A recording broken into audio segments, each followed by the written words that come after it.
اللهم لبيك لبيك لا شريك لك لبيك إن الحمد والنعمة لك الملك لا شريك لك لبيك اللهم لبيك لبيك لا شريك لك لبيك إن الحمد والنعمة لك الملك لا شريك لك. الحمد لله رب العالمين والعاقبة للمتقين ولا عدوان إلا على الظالمين وأشهد أن لا إله إلا الله ولي الصالحين وأشهد أن محمدا عبده ورسوله أما بعد. Mes très chers frères, j'ai voulu, à l'approche du mois du Hajj, faire quelques cours, quelques interventions concernant cet acte d'adoration, concernant le 5e pilier de l'islam, Al-Hajj. Allah subhanahu wa ta'ala nous dit dans le Coran وَلِلَّهِ عَلَى النَّاسِ حِجُّ الْبَيْتِ مَنِ اسْتَطَاعَ إِلَيْهِ سَبِيلًا. Et c'est un devoir envers Allah pour les gens d'accomplir le pèlerinage pour tous ceux qui en ont les moyens. Avant de pouvoir partir au Hajj, il est bien de connaître ou d'observer quelques règles de bienséance afin de profiter un maximum de notre pèlerinage et d'espérer la récompense d'Allah subhanahu wa ta'ala. Parmi ces règles-là, la première règle ou la première règle de bienséance, c'est at-tawbatu as-sadiqa, un repentir sincère avant de partir. Qu'entend-on par un repentir sincère avant de partir? Une personne qui malheureusement fumait, s'il met l'intention de partir au pèlerinage, il faut qu'il ait l'intention sincère. S'il se repent sincèrement vis-à-vis d'Allah, il revient vers Allah, c'est-à-dire il met l'intention d'arrêter de fumer. Une personne qui prenait ou qui profitait des intérêts usuaires, al-riba, il va faire le pèlerinage, il faut qu'il mette l'intention d'arrêter ce grand péché, et ainsi de suite. Allah subhanahu wa ta'ala nous dit dans le Coran وَتُوبُوا إِلَى اللَّهِ جَمِيعًا أَيُّهَا الْمُؤْمِنُونَ لَعَلَّكُمْ تُفْلِحُونَ. Et repentez-vous tous, ô vous les croyants, afin que vous réussissiez. وَتُوبُوا إِلَى اللَّهِ جَمِيعًا. Et repentez-vous tous. Tout le monde a besoin de se repentir. Tout le monde a besoin de revenir à Allah subhanahu wa ta'ala. La personne qui fait des péchés, revenir vers Allah, se repentir à Allah, est quelque chose de normal et de compréhensif. Mais la question qui pourrait se poser, une personne qui obéit à Allah, pourquoi va-t-elle se repentir?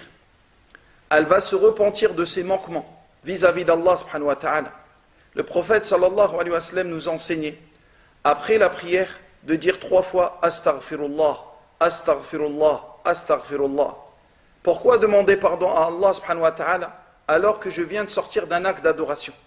Car tu ne pourras jamais adorer Allah comme il se doit. Donc Allah nous dit وَتُوبُوا إِلَى اللَّهِ جَمِيعًا. Et repentez-vous tous, ô vous أَيُّهَا الْمُؤْمِنُونَ, ô vous les croyants. Allah n'a pas dit أَيُّهَا الْمُذْنِبُونَ, ô vous les pécheurs. Pourquoi? Il y a une indication que même celui qui obéit à Allah, il a besoin de se repentir de ses manquements, mais aussi il y a une indication pour pas que la personne qui obéit à Allah se laisse tromper par ses actes d'adoration. Normalement, une personne, plus elle a la foi, plus elle va faire preuve d'humilité vis-à-vis d'Allah subhanahu wa ta'ala. Et le prophète sallallahu alayhi wa sallam, dans un hadith qui nous est rapporté par Muslim, il nous a dit Ya ayyuhan nas, tubu ila Allah, fa inni atubu ilayhi fil yawmi mi'ata marra. Ô vous les gens, repentez-vous à Allah, car je me repens moi-même 100 fois par jour.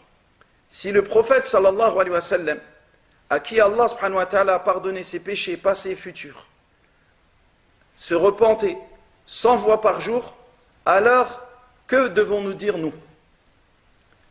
Et Abdullah ibn Mas'ud radiallahu anhu, il disait, le croyant regarde ses péchés comme une montagne au pied de laquelle il est assis. Il a peur que celle-ci s'écroule sur lui. Donc celui qui a la foi forte, lui il va voir ses péchés, même s'il ne pêche pas beaucoup, il va voir ses péchés comme une grande montagne au pied de laquelle il est assis.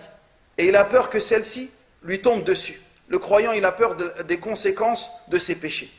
Alors que celui dont la foi est faible, ou le pervers, il voit ses péchés comme une mouche qui s'est posée sur son nez. Et il fait comme ceci. C'est pas grave. Ce n'est pas grave. Donc nous, en tant que personne, ou toute personne qui a mis l'intention de partir faire le pèlerinage, il doit se repentir sincèrement vis-à-vis d'Allah subhanahu wa ta'ala, comme Allah subhanahu wa ta'ala nous a dit dans le Coran. Et les conditions du repentir, comme nous l'ont expliqué nos savants, elles sont au nombre de 6. La première condition, c'est la sincérité vis-à-vis d'Allah subhanahu wa ta'ala. Si je me repens à Allah, je me repens seulement pour Allah. Une personne qui avait été éprouvée par la cigarette et qui fumait ne doit pas arrêter de fumer parce qu'elle dit « ça me coûte trop cher » ou « parce que fumer tue ». C'est vrai, ce sont de bonnes raisons. Mais la première raison, c'est parce que Allah subhanahu wa ta'ala m'a interdit de nuire à ma santé. Allah m'a interdit de nuire à ma santé et de détruire ma personne. Si j'arrête de prendre un riba, je ne le prends pas parce que j'ai perdu beaucoup d'argent ou parce que ça a été à mon détriment. J'arrête de prendre les intérêts parce que Allah subhanahu wa ta'ala me l'a interdit. Et ainsi de suite. Une femme qui va faire le pèlerinage avec son mari ou avec un mahram, une femme qui va faire le pèlerinage avec une personne qu'elle ne peut pas épouser, son père, son frère, son grand-père, son fils, et qui ne portait pas le voile, si elle fait un repentir sincère, c'est que maintenant, elle met l'intention que ce pèlerinage, ce sera le tremplin pour que maintenant, elle se voile. Donc la première condition du repentir, c'est le fait d'être sincère. Il faut que ce repentir soit sincère vis-à-vis d'Allah subhanahu wa ta'ala. La deuxième condition, il faut s'arrêter de faire le péché dans lequel je suis. Je m'arrête de faire le péché dans lequel je suis. La troisième chose, c'est de mettre la ferme intention de ne plus revenir sur ce péché. De ne plus revenir sur ce péché. La quatrième condition, c'est le fait de faire un repentir à un moment où Allah subhanahu wa ta'ala accepte le repentir. Et il y a deux moments où Allah n'accepte pas le repentir.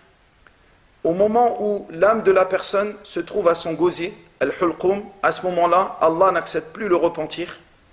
Et lorsque le soleil va se lever à la fin des temps, de l'autre côté, à l'ouest, Allah subhanahu wa ta'ala n'accepte plus le repentir, comme le prophète sallallahu alayhi wa sallam nous l'a expliqué dans des hadiths. Et la sixième condition concerne le mal que j'aurais pu faire à certaines personnes. Si j'ai causé du tort à des personnes, je répare ces torts-là. Je leur demande pardon. Ou soit si je leur avais pris des biens, je leur restitue leurs biens. Si, malheureusement, comme pas mal de personnes sont éprouvées sur le fait de parler en mal sur le dos des gens, si je sais que ça va aggraver la situation en allant lui demander pardon, donc maintenant, les personnes à qui j'ai parlé en mal de cette personne-là, je parle en bien de lui et je multiplie la demande de pardon à Allah subhanahu wa ta'ala. Donc ça, c'est la première chose. Je veux partir au Hajj, je me repens sincèrement avant de partir. Je mets une ferme intention de revenir vers Allah subhanahu wa ta'ala. Ce pèlerinage, c'est un tremplin pour que je devienne une meilleure personne après celui-ci. Car le pèlerinage efface tous mes péchés. Le pèlerinage est une cause par laquelle Allah subhanahu wa ta'ala est un moyen d'effacer tous mes péchés. Allah me pardonne mes péchés. La deuxième chose, avant de partir au pèlerinage, c'est le fait de réparer les injustices. Si j'ai commis des injustices, je les répare. Car toute injustice, comme l'a dit le prophète sallallahu alayhi wa sallam, al-dhulm dhulumatun yawm al-qiyamah. L'injustice sont des ténèbres. L'injustice est source de ténèbres le jour de la résurrection. L'injustice est source de ténèbres le jour de la résurrection. Ce jour-là, la personne va fuir son frère, sa mère, son père, sa femme, ses enfants. Il sera préoccupé, elle sera préoccupée par sa propre situation. Donc ce jour-là, le prophète sallallahu alayhi wa sallam a dit Al-dhulmu dhulumatun yawm al-qiyamah. L'injustice est source de ténèbres le jour de la résurrection. Donc, avant de partir, si tu as commis des injustices, répare-les. Et Allah subhanahu wa ta'ala nous dit dans un hadith qudussi Ya ibadi, ô mes serviteurs, inni harramtu dhulma ala nafsi wa ja'altuhu baynakum muharrama fala tadhalamu. Ô mes serviteurs, je me suis interdit l'injustice à moi-même et je l'ai rendue interdite entre vous. Aussi, ne vous faites pas d'injustice les uns envers les autres. La troisième chose avant de partir, ou la troisième règle de bienséance à observer avant de partir, c'est de partir avec de l'argent licite. Il ne faut pas qu'il y ait d'ambiguïté dans mon argent. Je ne peux pas partir avec de l'argent dont la source est illicite. Car le prophète sallallahu alayhi wa sallam nous a annoncé cette bonne nouvelle. Et beaucoup de gens se plaignent, disent le pèlerinage est cher. Mais il faut savoir que toute dépense que tu fais pour le pèlerinage, tu as la même récompense que lorsque tu dépenses dans le sentier d'Allah. Le prophète sallallahu alayhi wa sallam dans un hadith rapporté par Ahmed nous dit An-nafaqatu fil hajj kan-nafaqati fi sabilillah bi 700 dhi'f. La dépense que je fais pour le pèlerinage a la même récompense que la dépense que je fais sur le sentier d'Allah, elle est multipliée par 700. Donc chaque euro que tu dépenseras pour le pèlerinage, que ce soit pour ton billet ou tes dépenses que tu feras là-bas, chaque centime que tu dépenseras, Allah subhanahu wa ta'ala te le multipliera par 700 s'il a accepté ta dépense. C'est pour cela que nous, notre dépense, notre gain doit être issu d'une source licite. Doit être issu d'une source licite. Et le prophète sallallahu alayhi wa sallam nous dit dans un hadith Ayyuhan nas, inna Allah tayyibun la yaqbalu illa tayyiba. Allah est bon et n'accepte que ce qui est bon. وإن الله أمر المؤمنين بما أمر به المرسلين فقال يا أيها الرسول كلوا من الطيبات واعملوا الصالحا إني بما تعملون عليم وقال يا أيها الذين آمنوا كلوا من طيبات ما رزقناكم. Allah a ordonné aux croyants ce qu'il a ordonné aux messagers. Il a dit concernant les messagers, ô messagers, ô vous les messagers, Kulu min tayyibat, mangez des bonnes choses, wa'malu saliha, et faites les bonnes actions. Je suis omniscient de ce que vous faites. Allah est savant de tout ce qu'ils font. Et concernant les croyants, Allah dit, ô vous qui croyez, mangez des choses licites que nous vous avons octroyées. Mangez des choses licites que nous vous avons octroyées. Thumma dhakara sallallahu alayhi wa sallam ar-rajul.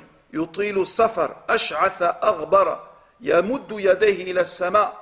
Ensuite le prophète sallallahu alayhi wa sallam a cité l'exemple d'un homme qui fait un voyage à l'aspect avec les cheveux ébouriffés. Il a les effets du voyage sur lui. Il lève les mains vers le ciel. Et Allah subhanahu wa ta'ala, lorsque tu lèves tes mains vers le ciel, Allah a honte de ne pas répondre à tes invocations. Il lève ses mains vers le ciel, il dit Ya Rabbi, Ya Rabbi. Ô mon Seigneur, ô mon Seigneur. Mais que dit le prophète sallallahu alayhi wa sallam? Wa mat'amuhu haram, wa mashrabuhu haram, wa malbasuhu haram, wa ghudhiya bil haram, fa anna yustajabu li dhalik. Mais sa nourriture, sa boisson sont illicites. Et ses vêtements sont illicites. Alors comment serait-il exaucé? Allah n'accepte pas tes invocations si tes gains sont issus d'une source illicite.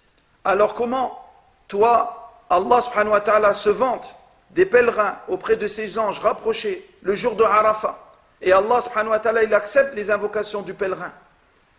La personne part au pèlerinage avec des gains illicites. Comment Allah subhanahu wa ta'ala va exaucer ses invocations? Et le prophète sallallahu alayhi wa sallam nous a dit La yadkhulul jannata lahmun nabata min suht an-naru awla bih. N'entrera pas au paradis une chair qui a été nourrie min suht, de l'illicite. Suht, c'est al-haram.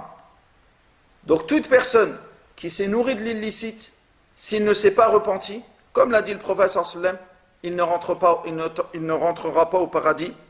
Cette personne-là mérite le feu. Comme le prophète sallallahu alayhi wa sallam a dit, An-naru awla bihi. Et le hadith, il est rapporté par l'imam Ahmed. La quatrième chose par laquelle nous allons terminer notre intervention d'aujourd'hui, c'est lorsque tu veux partir au pèlerinage, il faut que cela soit sincère vis-à-vis d'Allah subhanahu wa ta'ala. Ne pars pas pour qu'on dise de toi, oh Hajj. Ne pars pas pour qu'on parle de toi en bien. Le prophète sallallahu alayhi wa sallam nous a dit, Man samma'a samma'a Allahu bih, wa man yura'i illa yura'i bihi. Celui qui prononce des paroles, afin de se faire montrer auprès des gens, Allah le fera connaître tel qu'il est réellement. Et celui qui accomplit des bonnes actions afin d'être vu des gens, Allah le fera voir tel qu'il est réellement.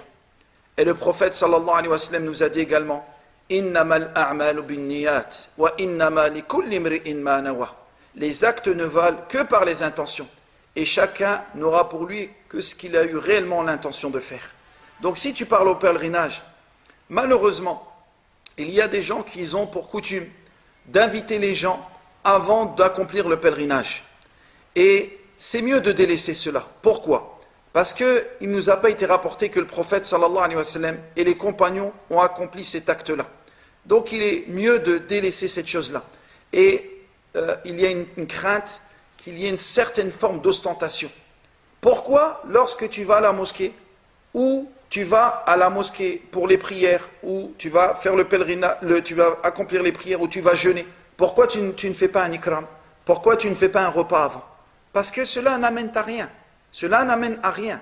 Il n'y a aucun intérêt de faire un repas avant de partir au pèlerinage. Si ce n'est que tu veux que les gens sachent que tu vas partir au pèlerinage, et là, l'ostentation peut rentrer dans ton cœur.